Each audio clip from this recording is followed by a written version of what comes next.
Hi hello friends, എല്ലാ കൂട്ടുകാർക്കും ഈ പുഴയും കടന്ന റിവ്യൂയിലേക്ക് സ്വാഗതം. അങ്ങനെ നമ്മുടെ യമുനയെ കണ്ടെത്തിയിരിക്കുകയാണ് കാവേരിയും ഗംഗയൊക്കെ കൂടിയിട്ട്. അങ്ങനെ അവളെ വീട്ടിലേക്ക് കൊണ്ടുവരികയാണ്. ജയബാലനാണെങ്കിൽ തൻ്റെ മകനാണ് ഇങ്ങനെ ഒരു പെണ്ണ് കേസിൽ വന്ന് പെട്ടിട്ടുള്ളതെന്ന് സഹിക്കാൻ പറ്റാതെ വിശാലിനെ തല്ലിച്ചതയ്ക്കുകയും ചെയ്യുന്നുണ്ട്. വിശാൽ അങ്ങനെ ഒടുവിൽ പറയുകയാണ്, ഞാൻ ഇതൊക്കെ ചെയ്തത് അച്ഛന് വേണ്ടിയിട്ടാണ്.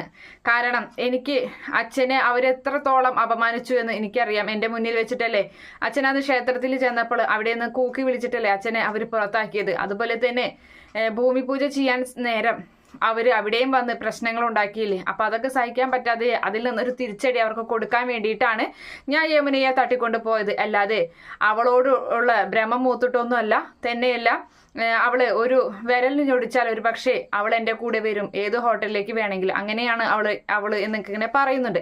അപ്പൊ അതൊക്കെ കേൾക്കുന്ന ജയബാലൻ പറയാണ്, അതെ എനിക്ക് തീർക്കാനുള്ളത് ഞാൻ തന്നെ തീർത്തോളാം, അത് നീയായിട്ട് തീർക്കണ്ട എന്ന് പറയുന്നുണ്ട്. അപ്പോൾ അത് തന്നെയല്ല, വേറൊരു കാര്യം കൂടിയുണ്ട്, ഇതിൻ്റെയൊക്കെ പുറകില് നിവിൻ ചേട്ടനും കൂടിയുണ്ട് എന്ന് പറയുകയാണ്. നിവിൻ ചേട്ടനും കാവേരിയും കൂടി പ്രണയത്തിലാണെന്നാണ് എനിക്ക് തോന്നുന്നത്. അവള് കാവേരിയുടെ പുറകെ പോയിട്ട് ഉറക്കനെ റോഡിൽ വെച്ചിട്ട് ഉറക്കെ വിളിച്ച് പറയുന്നുണ്ടായിരുന്നു കാവേരിയോട്, ഐ ലവ് യു കാവേരി എന്ന് വിളിച്ച് പറയുന്നത് ഞാൻ കേട്ടതാണ്, ഞാൻ കണ്ടതാണ് എന്ന് പറയുന്നുണ്ട്. അപ്പോൾ അത് കേട്ടിട്ട് എനിക്ക് സഹിക്കാൻ പറ്റിയില്ല. എൻ്റെ ചേച്ചിയുടെ കാര്യം ആലോചിച്ച് എനിക്ക് വിഷമം തോന്നി. അതുകൊണ്ടൊക്കെ തന്നെയാണ് അവരുടെ കുടുംബത്തിന് ഒരു തിരിച്ചടി കൊടുക്കണമെന്ന് എനിക്ക് തോന്നിയത് എന്നൊക്കെ ഇങ്ങനെ വിശാല് പറയുകയാണ്. അത് കേൾക്കുന്ന രാജേശ്വരി ഞെട്ടിപ്പോവുകയും ചെയ്യുന്നുണ്ട്.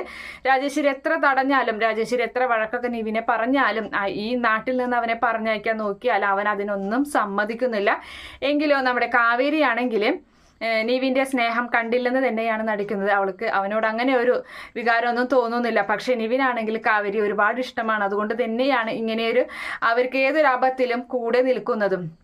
അങ്ങനെ അതിനുശേഷമാണെങ്കിൽ നമ്മുടെ പിറ്റേത് ഈ യമുനയും കൊണ്ട് അങ്ങനെ നടത്തുകയാണ്. യമുനയാണെങ്കിൽ എന്തോ മൂടിപ്പൊതച്ച് എന്തോ തണുപ്പ് ബാധിച്ച പോലെ ഇങ്ങനെ മൂടിപ്പൊതച്ച് ഇങ്ങനെ നടക്കുകയാണ്.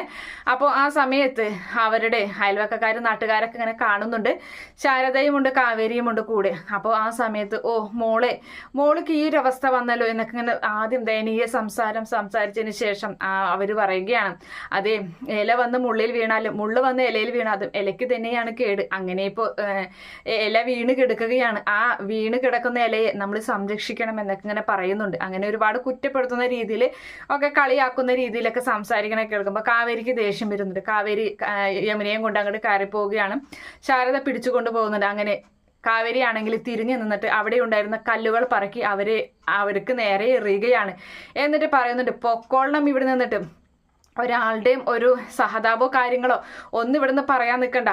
ഇനി എങ്ങാനും മേലാൽ പറഞ്ഞിട്ടുണ്ടെങ്കിലോ ആ പറയുന്ന ആ നാവരി ഞാൻ പട്ടിക്കിട്ട് കൊടുക്കും. ഇത് കാവേരിയുടെ വാക്കാണ് എന്നൊക്കെ പറഞ്ഞിട്ട് ഭയങ്കര രീതിയിൽ ദേഷ്യപ്പെടുകയാണ് നമ്മുടെ കാവേരി. അങ്ങനെ അതിനുശേഷമാണെങ്കിൽ ഈ പറയുന്ന ജയബാലനെ തന്നെയാണ് കാണിക്കുന്നത്. ജയബാലനെ വിശാലിനെയും കൊണ്ടിട്ട് അടിച്ച് ചതച്ച് പഞ്ചറാക്കിയിട്ടിരിക്കുകയാണല്ലോ വിശാലിനെ. അപ്പോൾ ഹോസ്പിറ്റലിൽ കൊണ്ടുവന്നിരിക്കുകയാണ്. കൂടെ പ്രവീണയും ഉണ്ട്. പ്രവീണ അങ്ങനെ വരുന്നുണ്ട്. അപ്പോൾ വിശാലിനോട് ജയബാലൻ പറയുന്നുണ്ട്, മോനക്ക് വേദനിച്ചു, ഞാൻ തല്ലിയതിൽ എന്നൊക്കെ മോൻ്റെ നല്ലതിന് വേണ്ടിയിട്ടാണ് എന്നൊക്കെ ഇങ്ങനെ പറഞ്ഞ് സമാധാനിപ്പിക്കുകയാണ്. അപ്പോൾ മരുന്നൊക്കെ മേടിച്ചിട്ട് പ്രവീണ വരുന്നുണ്ട്. പ്രവീണ പറയാണ്, ഏട്ടാ എനിക്ക് തോന്നുന്നത് എൻ്റെ മോന് അവസരത്തിൽ കിട്ടിയപ്പോൾ ഏട്ടനോടുള്ള ദേഷ്യം മുഴുവൻ അവർ എൻ്റെ മോനോട് തീർത്തു എന്നാണ്. അല്ലാതെ ഇതിൽ കൂടുതൽ എനിക്ക് ഇതൊന്നും തോന്നുന്നില്ല എന്നൊക്കെ ഇങ്ങനെ പ്രവീണ പറഞ്ഞ് ജയബാലനെ ചൂട് പിടിപ്പിക്കുന്നുണ്ട്. അതുപോലെ തന്നെ വിശാലും ജയബാലനെ ചൂട് പിടിപ്പിക്കുന്നുണ്ട്. ഓരോ കാര്യങ്ങളൊക്കെ പറഞ്ഞിട്ട് എന്തായാലും ജയബാലനെ ഇളക്കി വിടാനുള്ള പരിപാടി തന്നെയാണ് അമ്മയും മകനും ചെയ്യുന്നത്. എന്തായാലും കാത്തിരുന്ന് കാണാം. ഈ റിവ്യൂ ഇഷ്ടപ്പെടുകയാണെങ്കിൽ ഈ ചാനൽ ഒന്ന് സബ്സ്ക്രൈബ് ചെയ്ത് സപ്പോർട്ട് ചെയ്യുക. Okay friends, bye, thank U.